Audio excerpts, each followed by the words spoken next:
The feeling of having no power over people and events is generally unbearable to us. When we feel helpless, we feel miserable. No one wants less power, everyone wants more. In the world today, however, it is dangerous to seem too power hungry, to be overt with your power moves. We have to seem fair and decent, so we need to be subtle, congenial yet cunning, democratic yet devious. This game of constant duplicity most resembles the power dynamic that exists in the scheming world of the old aristocratic court. Throughout history, a court has always formed itself around a person in power: king, queen, emperor, leader. The courtiers who filled this court were in an especially delicate position. They had to serve their masters, but if they seemed to fawn, if they curried favor too obviously, the other courtiers around them would notice and would act against them. Attempts to win the master's favor then had to be subtle, and even skilled courtiers capable of such subtlety still had to protect themselves from their fellow courtiers, who at all moments were scheming to push them aside. Meanwhile, the court was supposed to represent the height of civilization and refinement. Violent or overt power moves were frowned upon. Courtiers would work silently and secretly against any among them who used force. This was the courtier's dilemma.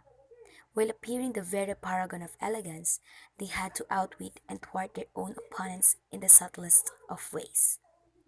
The successful courtier learned over time to make all of his moves indirect. If he stabbed an opponent in the back, it was with a velvet glove on his hand and the sweetest of smiles on his face. Instead of using coercion or outright treachery, the perfect courtier got his way through seduction, charm, deception, and subtle strategy, always planning several moves ahead. Life in the court was the never ending game that required constant vigilance and tactical thinking. It was civilized war. Today, we face a peculiarly similar paradox to that of the courtier. Everything must be appear civilized, decent, democratic, and fair. But if we play by those rules too strictly, if we take them too literally, we are crushed by those around us who are not so foolish. As the great Renaissance diplomat and courtier Niccolo Machiavelli wrote, any man who tries to be good at all time is bound to come to ruin among the great number who are not good. The court imagined itself the pinnacle of refinement, but underneath its glittering surface a cauldron of dark emotions: greed, envy, lust, hatred, boiled and simmered. Our world today similarly imagines itself the pinnacle of fairness, yet the same ugly emotions still stir within us, as they have forever. The game is the same. Outwardly, you must seem to respect the niceties, but inwardly, unless you are a fool, you learn quickly to be prudent, and to do as Napoleon advised: place your iron that inside a velvet glove. If, like the courtier of times gone by, you can master the arts of indirection, learning to seduce, charm, deceive, and subtly outmaneuver your opponents, you will attain the heights of power. You will be able to make people bend to your will without their realizing what you have done. And if they do not realize what you have done, they will neither resent or resist you. To some people, the notion of consciously playing power games, no matter how indirect, seems evil, asocial, a relic of the past. They believe they can opt out of the game by behaving in ways that have nothing to do with power. You must beware of such people, for while they express such opinions outwardly, they are often among the most adept players at power. They utilize strategies that cleverly disguise the nature of the manipulation involved. These types, for example, will often display their weakness and lack of power as a kind of moral virtue. Another strategy of the supposed non-player is to demand equality in every area of life. Everyone must be treated alike, whatever their status and strength. But if, to avoid the taint of power, you attempt to treat everyone equally and fairly, you will confront the problem that some people do certain things better than others. Yet, another way of avoiding the game would be perfect honesty and straightforwardness, since one of the main techniques of those who seek power is deceit and secrecy. But being perfectly honest will inevitably hurt and insult a great many people, some of whom will choose to injure you in return. No one will see your honest statement as completely objective and free from some personal motivation. And they will be right. In truth, the use of honesty is indeed a power strategy, intended to convince people of one's noble, good-hearted, selfless character. It is a form of persuasion, even a subtle form of coercion. Finally, those who claim to be non-players may affect an air navy to protect them from the accusations that they are after power. Beware again, however, for the appearance of Navit can be an effective means of deceit.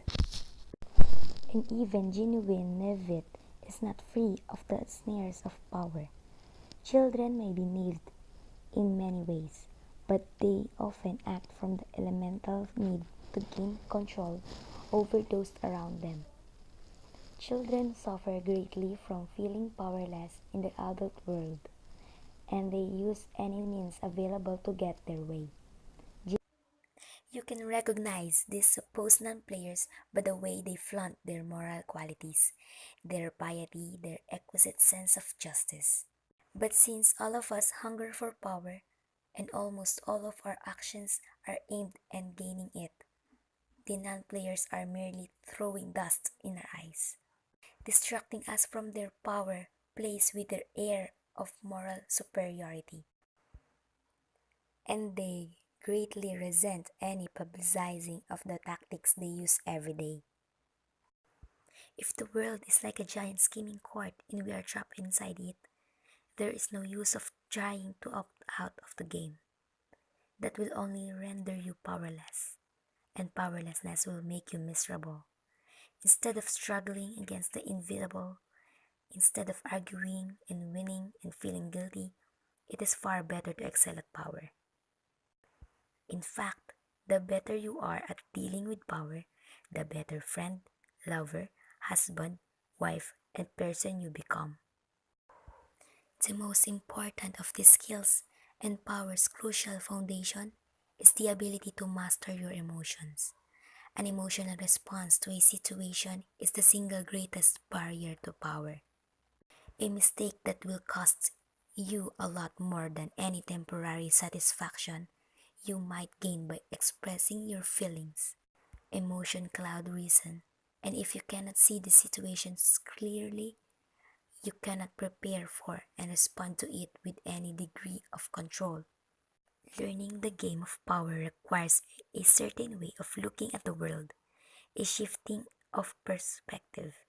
It takes effort and years of practice, for much of the game may not come naturally. Certain basic skills are required, and once you master these skills, you will be able to apply the laws of power more easily. Anger is the most destructive of emotional responses, for it clouds your vision the most. Also has a ripple effect that invariably makes situations less controllable and heightens your enemy's resolve. If you, if you are trying to destroy an enemy who has hurt you, far better to keep him off guard by feigning friendliness than showing your anger.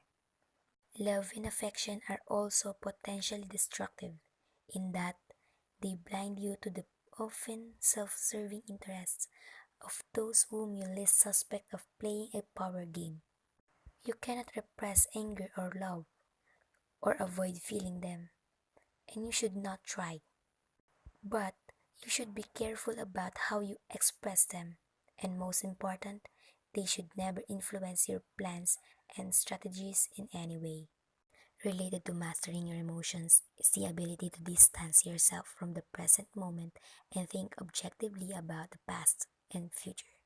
Like Janus, the double faced Roman deity and guardian of all gates and doorways, you must be able to look in both directions at once, and better to handle danger from whenever it comes. Such is the face you must create for yourself, one face looking continuously to the future and to the other. For the future, the motto is no days on alert. Nothing should catch you by surprise because you are constantly imagining problems before they arise. Instead of spending your time dreaming of your plan's happy ending, you must work on calculating every possible permutation and pitfall that might emerge in it. The further you see, the more steps ahead you plan, the more powerful you become. Power requires the ability to play with appearances. To this end, you must learn how to wear many masks and keep a bag full of deceptive tricks. Deception and masquerade should not be seen as ugly or immoral. All human interaction requires deception on many levels, and in some ways that separates human from animals is our ability to lie and deceive. In Greek myth, in Indians' Mahabharata cycle, in the Middle Eastern epic of Gilgamesh, it is the privilege of the gods to use deceptive arts. A great man, Odysseus, for instance, was judged by his ability to rival the craftiness of the gods, stealing some of their divine power by matching them in wits and deception. Deception is a developed art, civilization, and the most potent weapon in the game of power. You cannot succeed at deception unless you take a somewhat distant approach to yourself, unless you can be many different people, wearing the mask that they and the moment require. With such a flexible approach to all appearances, including your own, you lose a lot of the inward heaviness that holds people down. If deception is the most potent weapon in your arsenal, then patience in all things is your crucial shield. Patience will protect you from making moronic blunders, like mastering your emotions. Patience is a skill. It does not come naturally, but nothing about power is natural. Power is more godlike than anything in the natural world. The patience is the supreme virtue of the gods, who have nothing but time. Everything good will happen. The grass will grow again, if you give it time and see several steps into the future. Impatience, on the other hand, only makes you look weak. It is a principal impediment to power. Power is essentially immoral, and one of the most important skills to acquire is the ability to see circumstances rather than good or evil. Power is a game. This cannot be repeated too often. And in games, you do not judge your opponents by their intentions, but by the effect of their actions. You measure their strategy and their power by what you can see and feel. It is a game. Your opponent sits opposite you. Both of you have as gentlemen or ladies, observing the rules of the game and taking nothing personally. You play with a strategy and you observe your opponent's move with as much calmness as you can muster. In the end, you will appreciate the politeness of those you are playing with more than their good and sweet intentions. Half of your mastery of power comes from what you do not do, what you do not allow yourself to get dragged into. For this skill, you must learn to judge all things by what they cost you.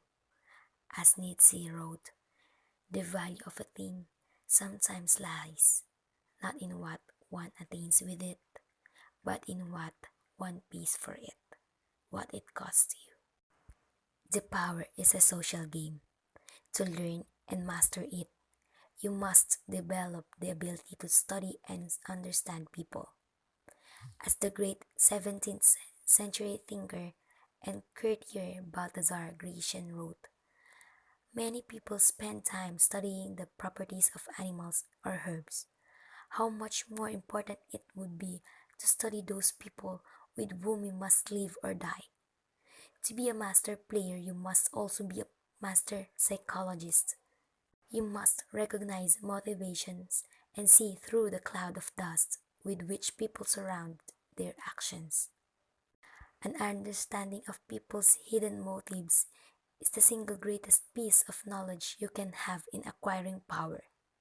It opens up endless responsibilities and deceptions, seduction and manipulation. People are of infinite complexity, and you can spend a lifetime watching them without ever fully understanding them.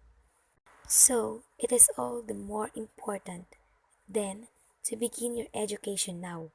In doing so, you must also keep one principle in mind. Never discriminate as to whom you study and whom you trust. Never trust anyone completely and study anyone, including friends and loved ones. Finally, you must learn always to take the indirect route to power. Disguise your cunning, like a billiard ball that caroms several times before it hits its target. Your moves must be planned and developed in the least obvious way. By training yourself to be indirect, you can thrive in the modern court, appearing the paragon of decency while being the consummate manipulator.